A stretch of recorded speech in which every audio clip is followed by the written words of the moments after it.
And so my invitation to you, dear projector, is to take your power back, is to own the value of who and what you are, that you are truly priceless. And whenever somebody tries to put a price on your head, whenever somebody tries to talk down to you, whenever somebody expects from you what you do not want to give, you have the power to say no. You have the power to reject them. You have the power to decline.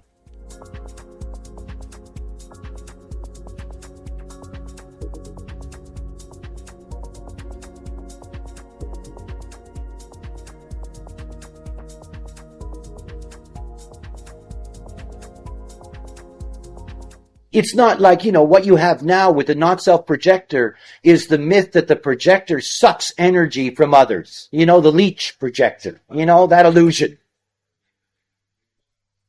But the fact of the matter is that the way it actually operates in the not-self is that the other wants that attention and puts up with the leeching because they want the attention. The attention is more valuable to them than the annoyance of whatever they think they're losing in the interaction. They want the attention because they don't feel worthy. They don't feel that anybody loves them. How nice. Oh, he paid attention to me. Oh, do I feel good? Yeah. But it sells. So projectors get used so easily. They get hooked. And the thing that stands between them and wholeness is the ability to put up their hand and say, no. No. I'm only going to plug in where I want to plug in. I'm not going to miss anything. And you see, when you do that, you learn something wonderful. You begin to see your power. Because you see, they're not going to go away. Once you do that to them, they will never go away. Never. I mean, even if they're thousands of miles physically away, they've never gone away. They will go to sleep at night thinking, maybe this time I can get their attention, You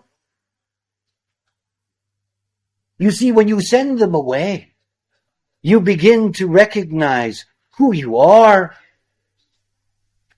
that you are valuable and that you have to be treated according to your worth.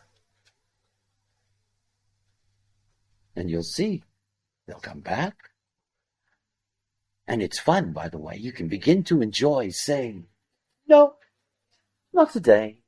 No. I don't use that kind of diesel. Don't need that today. It's so easy. But it comes from inner courage that you can be all right within yourself.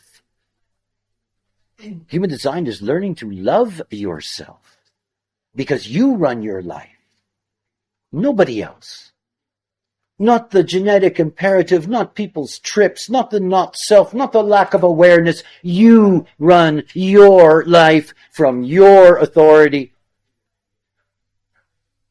And it's only from that place that you can put your hand up and say, no.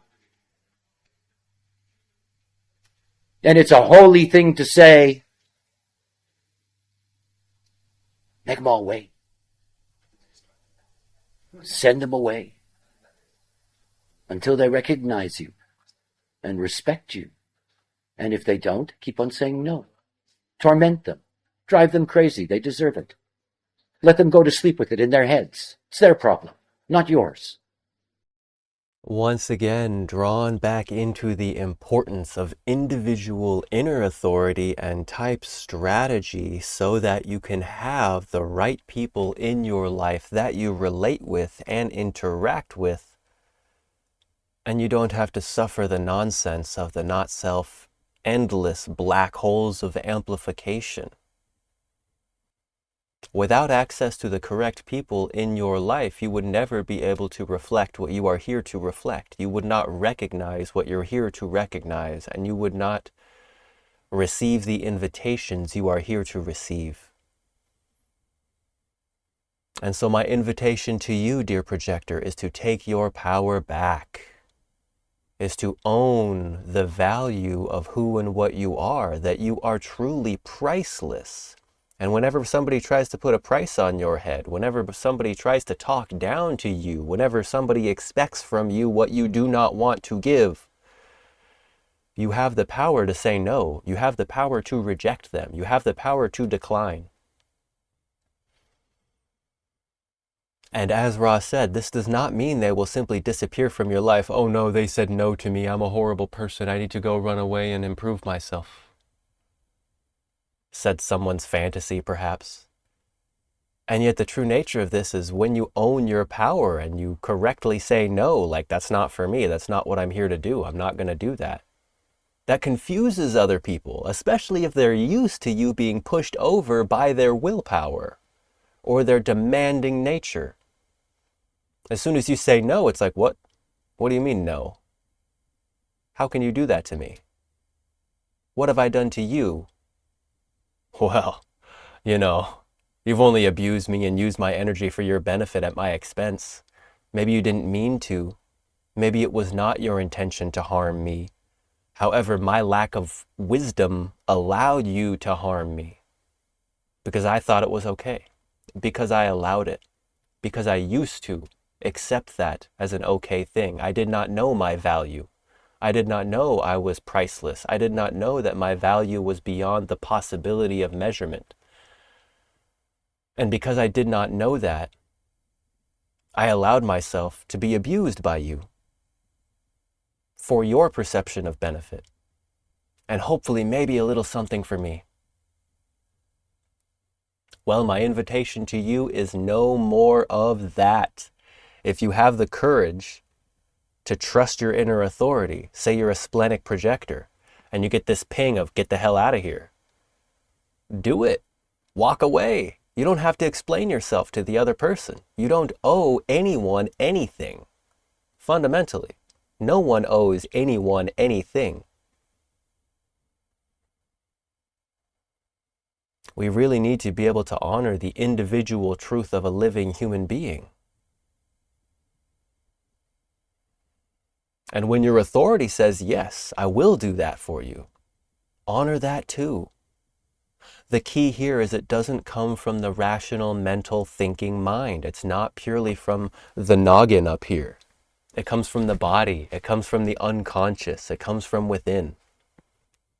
Whether you're splenic and it's intuitive, in this moment there's an instinctual splenic hit of, oh, I got to get out of here. Or, ooh, that's good for me. I like that.